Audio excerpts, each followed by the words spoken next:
Le manque de vitalité tue vos projets. Bonjour à tous, c'est Anaëlle de la chaîne Des rêves et du bonheur. J'espère que vous allez bien et aujourd'hui on va parler de la vitalité et surtout pourquoi vous vous sentez fatigué. Alors installez-vous confortablement et c'est parti.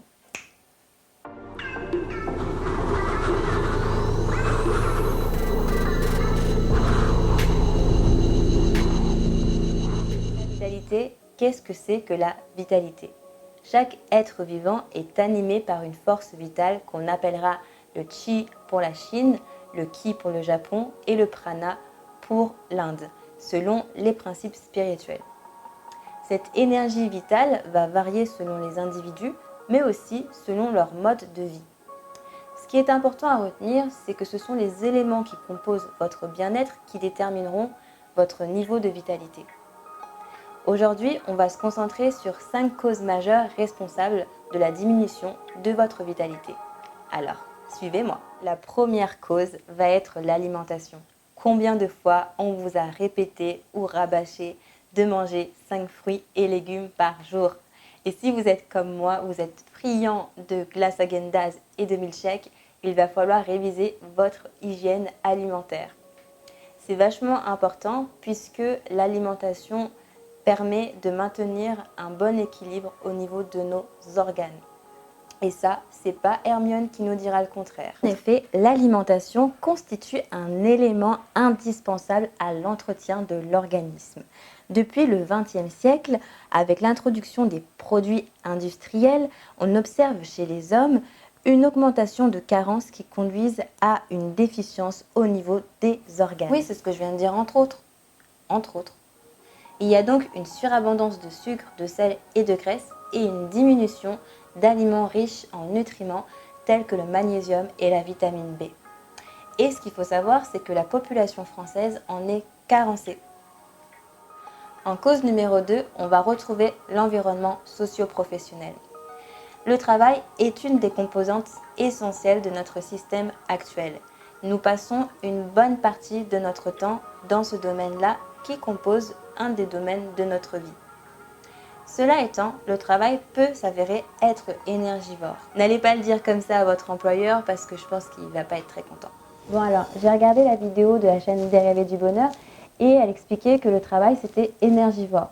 Donc je me suis dit, est-ce que c'est possible de renégocier mon salaire? Parce que c'est vrai, c'est énergivore. Je suis virée. D'accord. Depuis les années 60, avec le pic de natalité des baby boomers, nous restons sous une influence de productivité. On constatera depuis 2017 une augmentation des personnes malades. Alors, j'ai relevé quelques chiffres. Nous avons 52% des Français qui se disent être anxieux au travail. Ensuite, on a 29% des Français qui se disent être dans un état dépressif. Et nous avons 6% des Français qui se disent être en dépression. On peut expliquer ces chiffres par le manque de moyens investis dans les entreprises pour améliorer le confort des salariés. Donc, on pourrait avoir par exemple un soutien psychologique ou thérapeutique pour les salariés qui sont en demande. On peut rajouter que la productivité peut amener certaines personnes à se définir et se concevoir comme un chiffre ou du temps, une montre, et non comme un être à part entière. Ce qui peut entraîner un état de stress chronique, de peur et d'angoisse, diminuant également l'implication et la motivation de la personne.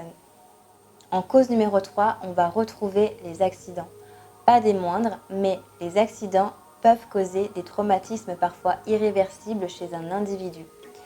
Même si nous n'avons pas le total contrôle sur les événements qui façonnent notre vie, il est tout de même intéressant de savoir qu'après une période de convalescence, l'énergie vitale sera amoindrie. Il faudra alors la travailler, la stimuler afin de retrouver une bonne santé. On va retrouver en 4e cause les relations toxiques. Que vous soyez en couple, que vous soyez avec des amis, que vous soyez avec votre famille, il est important d'observer si les personnes qui composent votre entourage sont bien des personnes bienveillantes. Alors, la particularité d'une relation toxique, c'est que elle génère une forme de climat ambiant de négativité, de peur, d'angoisse aussi et de doute. Les personnes qui sont toxiques, elles ont tendance à jouer sur plusieurs leviers, le levier émotionnel, le levier physique, le levier mental. Donc c'est important de bien vérifier si au niveau des personnes qui sont en contact avec vous, vous les sentez ou pas, tout simplement. Sachez que notre corps nous envoie des signaux, des alertes pour nous dire que certaines personnes ne sont pas appropriées pour nous. Donc ça peut être tout simplement le fait d'avoir la gorge nouée, d'avoir un problème de communication, souvent lié à une présence ou une personne, je dirais, d'une énergie assez forte, une forte personnalité, un brin autoritaire. Ça peut être aussi des spasmes, des maux de ventre à chaque fois que vous rencontrez une personne. Et ça peut être également des maux de tête.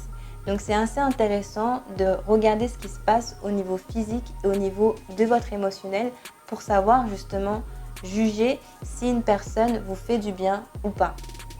Et en fonction de cela, en général, c'est important de se distancer ou tout simplement de se positionner face à la personne. En 5e cause, et pas des moindres, on a la contraception.